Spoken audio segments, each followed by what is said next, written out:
नमस्कार दोस्तों, SDM Deepak ji channel पे आपका स्वागत है। कई दिनों से हम आंसर राइटिंग के बारे में वीडियो अपलोड करना चाहते थे, लेकिन टाइम की व्यस्तता के कारण मैंने वीडियो अपलोड में नहीं कर पाया हूँ।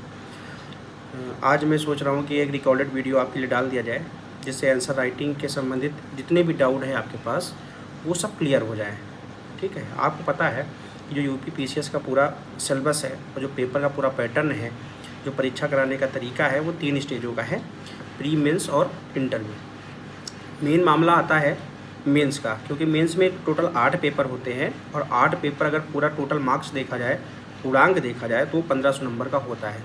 तो अगर आपको यूपी पीसीएस में सिलेक्शन लेना है तो ये आप 100% मान के चलिए, अगर आपकी आंसर राइटिंग बेस्ट है तभी आपका सिलेक्शन होगा, क्योंकि यूपी पीसीएस में इंटरव्यू का वेटेज कम होता है, केवल 100 नंबर का वेटेज होता है, 100 नंबर का इंटरव्यू होता है। तो अगर आपका मेंस अच्छा है तो आपका सिलेक्शन निश्चित रूप से हो जाएगा। तो कुछ भ्रांतियां हैं आंसर राइटिंग के संबंध में, मैं उन पहले भ्रांतियों को दूर करना चाहूँगा। उसके बाद जो जो चीज़ें आंसर राइटिंग के लिए करनी चाहिए मैं क्रम वाइज उसको बता दूँगा, और आप लोग इससे आंसर राइटिंग की शुरुआत कैसे की जाए और अंत तक जो भी चीज़ें मैंने की हैं और मेरे फेलो एस्पायरेंट जो सिलेक्टेड एसडीएम है उन्होंने की है, मैं उनका निचोड़ आपके सामने प्रस्तुत करूंगा। तो सबसे पहला क्वेश्चन ये है कि सर आंसर राइटिंग की शुरुआत कब से करें। ये एक जनरल क्वेश्चन है, हर एस्पायरेंट के दिमाग में ये रहता है कि सर आंसर राइटिंग की शुरुआत पहले दिन से करें या सर आंसर राइटिंग की शुरुआत कुछ पढ़ ले तब करें। तो मेरा मानना यही है कि आप आंसर राइटिंग की शुरुआत तब करें जब आपको एक अपने सिलेबस का थ्रू आउट एक आइडिया हो जाए कि हमारे सिलेबस में क्या क्या चीज़ें हैं, और कम से कम 40 से 50% आपका कोर्स कंप्लीट हो जाए। पहली बात यही करना है आपको, जीएस फर्स्ट से लेकर जीएस 6 तक आपको सबसे पहले आपका सिलेबस कंप्लीट करना है। अगर आपका सिलेबस पूरा नहीं हुआ है और 60 से 70% हो गया है तब भी आप आंसर राइटिंग कर सकते हैं।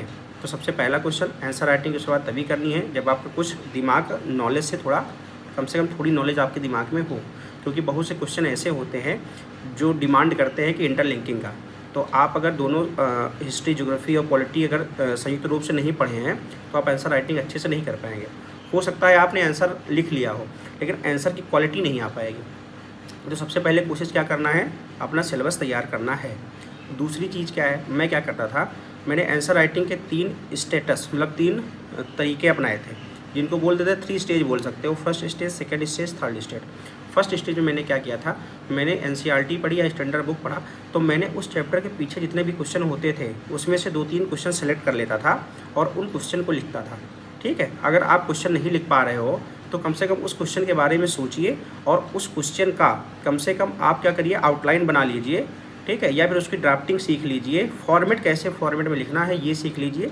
ये हो गया दूसरा स्टेज आंसर राइटिंग का।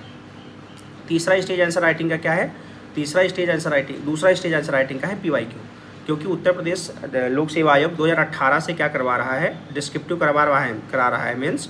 तो आपको 6 सालों का पेपर मिल जाएगा यूपी पीएससी की वेबसाइट पर या किसी कोचिंग इंस्टीट्यूट की वेबसाइट पे आपको मिल जाएगा। आप 6 साल का पेपर डाउनलोड कर लीजिए और 6 साल के पेपर में जो जो पीवाईक्यू दिया है उसको, क्योंकि पेपर वाइज आप उसको रख लीजिए और देखिए कि पीवाईक्यू जो पूछा जा रहा है क्या मैंने वो सिलेबस में पढ़ा है, और ये पीवाईक्यू क्या भविष्य में आ सकता है, भविष्य में आए या ना आए। अगर आपके पेपर में पूछा गया है तो टॉपिक इम्पॉर्टेंट है, तो आपको क्या करना है, उस टॉपिक के बारे में लिखना है आपको। ठीक है, कुछ क्वेश्चन आप लिख लीजिए जिनका स्कोप ज़्यादा भविष्य में आने का, और कुछ क्वेश्चन ऐसे हैं जिसकी फॉर्मेट आप सीख लीजिए कि इसको मैं कैसे, इसका सिनॉप्सिस बना लीजिए, उसका फॉर्मेट सबसे ज़्यादा ज़रूरी है।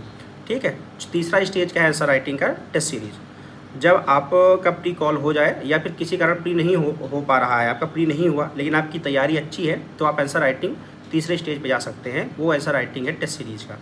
कोशिश करिए कि पेपर से पहले कम से कम हर पेपर के 2 टेस्ट जरूर आप लगाइए। मान चलिए 8 पेपर होते हैं यूपी पीसीएस में, तो आपको क्या करना है, कम से कम 16 टेस्ट लगाने हैं पेपर से पहले।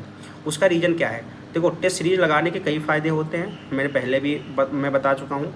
पहला फ़ायदा ये होता है कि हमें क्या होता है, एक इन्वायरमेंट मिलता है कि पेपर हमें 3 घंटे में पूरा करना है। एक मेंटली प्रेशर होता है कि अगर हम यहाँ नहीं कर पाएंगे तो एग्ज़ाम हॉल में क्या करेंगे। दूसरी चीज़ क्या है, हमें बहुत सी चीज़ें होती है कि हम सिलेबस को डिकोड नहीं कर पाते हैं, लेकिन जब टेस्ट सीरीज हम सॉल्व करते हैं तो बहुत से क्वेश्चन ऐसे मिलते हैं जो हमारे अंडरलाइन टॉपिक्स के जो सिलेबस में दिया है उनसे मिले होते हैं, जो हमें अंदाज़ा नहीं होता है। तीसरा क्या है क्या चीज़ है, तीसरा चीज़ है नए क्वेश्चन मिलते हैं, चौथी चीज़ क्या है, हमारी आंसर राइटिंग तेज होती है, और हमें जो कमियां हम एग्ज़ाम हॉल में करने वाले होते हैं वहाँ जब टेस्ट सीरीज़ हम लिखते हैं, जब उसका इवेल्युएशन होता है तो हमें नई नई चीज़ें सीखने को मिलती है कि हम कहाँ गलती कर रहे हैं। पांचवी चीज़ क्या है कि डेटा फैक्ट का प्रयोग कहाँ करना है वो अच्छे से हम सीख लेते हैं। तो इसीलिए टेस्ट सीरीज ज़रूरी है, और हर पेपर के कम से कम 2 टेस्ट आपको लगाने हैं। ये बात हो गई कि आंसर राइटिंग कब से शुरुआत करें, और आंसर राइटिंग में टेस्ट सीरीज और कितने स्टेज पे आंसर राइटिंग करें। तीसरा क्वेश्चन ये है कि सर आंसर राइटिंग पैराग्राफ में लिखें कि पॉइंट में लिखें। तो मैं एक भ्रांति दूर करना चाहूँगा, मेरे कई एस्पायरेंट दोस्त हैं, अधिकतर लोगों का यही मानना है कि कोशिश करिए आप पैराग्राफ में ना लिख के पॉइंट में लिखिए। उसका रीज़न क्या है, क्योंकि पेपर थोड़ा बड़ा होता है, अगर आपने पैराग्राफ में लिखना स्टार्ट किया तो आपका क्वेश्चन छूट जाएगा। ठीक है। दूसरा कारण ये है कि पैराग्राफ में लिखने जब आप लिखोगे तो एग्जामिनर को जोर पड़ेगा पढ़ने में, क्योंकि हर चीज़ आपने पैरा में लिखी है, तो जब तक वो पूरा आंसर आपको पढ़ नहीं लेगा पैराग्राफ में, तब तक आपको नंबर नहीं देगा। लेकिन अगर आपने बुलेट पॉइंट में लिखे हैं तो किसी के पक्ष विपक्ष में आलोचना में अगर 4-4 पॉइंट आपने लिख दिए हैं तो सामने वो चीज़ें एग्जामिनर के सामने होती है, वो उसको इवेलुएट करने में उसको आसानी होगी। और जब एग्जामिनर को इवेलुएट करने में आसानी होती है तब आपको नंबर एक्स्ट्रा मिलते हैं। ये लगभग मेरे सभी एसडीएम साथियों का मानना है। ठीक है। ये बात हो गई कि पॉइंट में लिखना है कि पैरा में लिखना है। मैं केवल ऐसे आप पैरा में लिखिए, और कुछ क्वेश्चन की डिमांड ऐसी होती है जिसे पैरा में लिखना पड़ता है, तो उन क्वेश्चनों को छोड़ के बाकी कोशिश करिए बुलेट पॉइंट में आप लिखिए। अब अगर यहाँ ये बात हो गई कि बुलेट पॉइंट में लिखना है, तो अब यहीं एक बात और स्पष्ट मैं करना चाहूँगा कि डायग्राम का प्रयोग आप ज़्यादा से ज़्यादा करिए। जितना ही आप डायग्राम का प्रयोग करेंगे आपकी कॉपी उतनी ही अच्छी लगेगी और आपका टाइम उतना ही बचेगा। जब एग्जामिनर देखेगा कि एस्पायरेंट ने बहुत अच्छे से पॉइंट फॉर्म में लिखा है लेकिन उसमें थोड़ा इनोवेशन किया है, तो आपको एक्स्ट्रा नंबर मिलने हैं। तो ये करना है आपको। फिर एक प्रश्न ये उठता है कि सर मैप का प्रयोग कैसे करें आंसर राइटिंग में।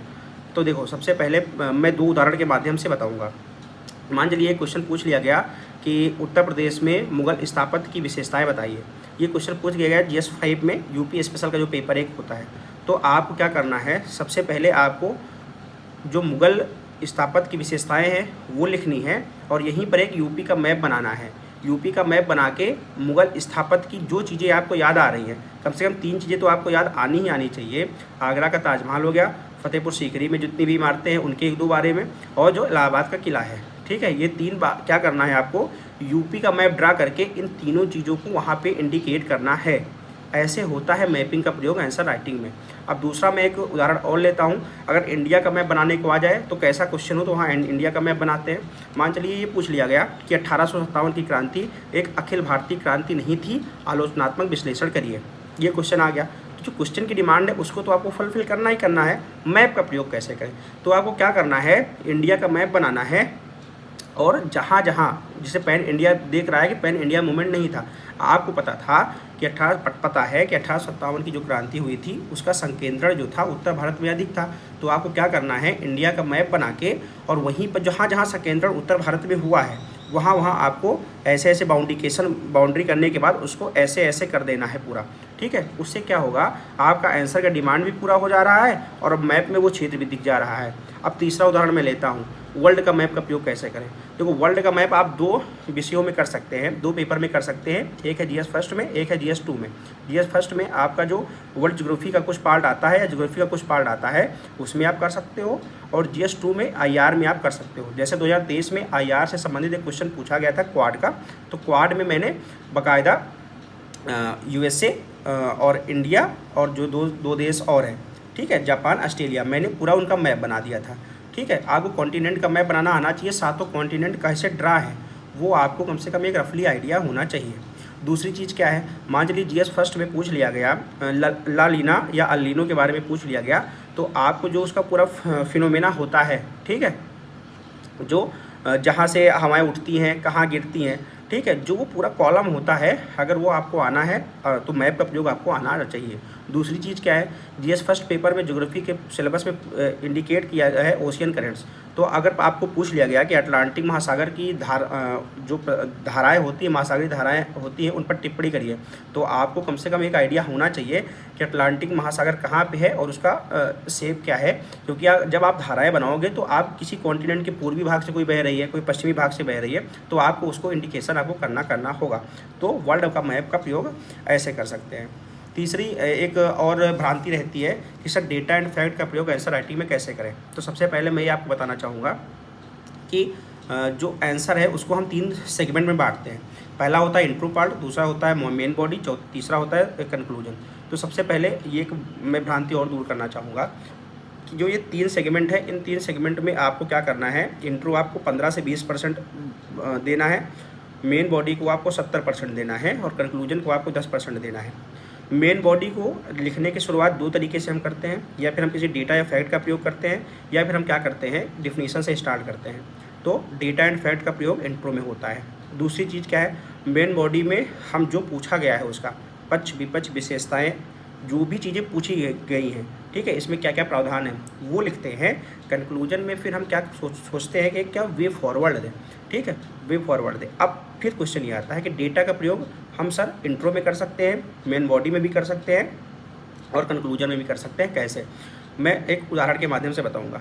GS2 में सबको पता है कि हेल्थ एंड एजुकेशन आता है, ठीक है। अब मान चलिए हेल्थ का कोई डेटा है, नेशनल फैमिली हेल्थ सर्वे 5 का कोई डेटा है, या फिर NCRB का कोई संबंधित डेटा है जो GS2 में सोशल जस्टिस में आता है। जैसे GS3 में इस बार UP PCA 2023 के पेपर में पूछा गया कि भारत में महिलाओं की स्थिति के बारे में बताइए, ठीक है। तो महिलाओं की स्थिति के बारे में बताना है तो महिलाओं के जितने भी पक्ष हैं, आर्थिक पक्ष है, राजनीतिक पक्ष हैं, ठीक है, सामाजिक सांस्कृतिक पक्ष हैं, तो उनके संबंध में आपको डेटा आना चाहिए।